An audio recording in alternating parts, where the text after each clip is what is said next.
থেকে ফোন করেছি, ওখানে একটা লাশ পড়ে আছে।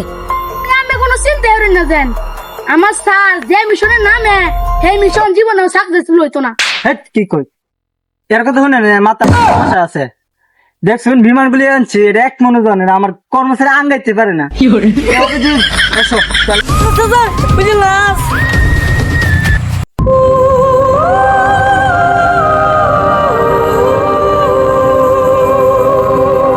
রেডি, তুমি বিষয়টা নিয়ে খাবরাও না, আমি বিষয়টা দেখতেছি। স্যার আমার ভয় করছে। অভিজিৎ, দয়া, লাশটা চেক করো। দেখি স্যার, এই কেমিক্যালটাকে আপনি চিনতে পারছেন স্যার?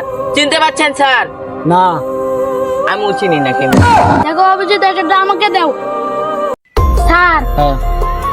এটা ভিটামিন যুক্ত কেমিক্যাল, এটা খেয়ে মানুষ মরতে পারে না, ওকে মারা হয়েছে।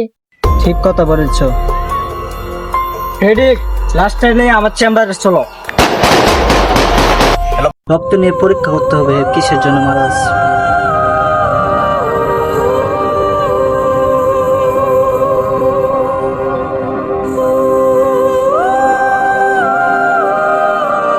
দয়া, এটা চেক করেছেন কিসের জন্য মারা যাচ্ছে? দয়া, আমার যতটুকু মনে হয় সে মনে বিয়ের কারণে মারা যাচ্ছে। শীতকাল আছে তো। হ্যাঁ স্যার, আপনি ঠিকই বলেছেন। ওর রক্তটা দেখুন, ওর অনেক বয়স ছিল কিন্তু দিনে দিনে ছোট হয়েছে। ওর বয়স কমপক্ষে 65 ছিল, তারপর আস্তে আস্তে সে হয়ে গিয়েছে। কি বলছো? এটা কিভাবে সম্ভব? বয়সটা উঠলে 10ই হবে না দেখা যায়। তা আপনি এটা কিভাবে সম্ভব হলো? স্যার, হ্যাঁ, তোমার সম্ভবের কিছু না। ও মনে হয় বাংলাদেশ ক্রিকেট টিমের সাপোর্টার ছিল। হ্যাঁ।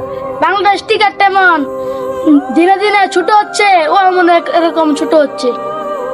তার মানে ওর মৃত্যুর কারণ হচ্ছে বাংলাদেশ ক্রিকেট টিম। ওদেরকে একটা একটাকে ধরে ওয়ার্ল্ড কাপে পরে দিব।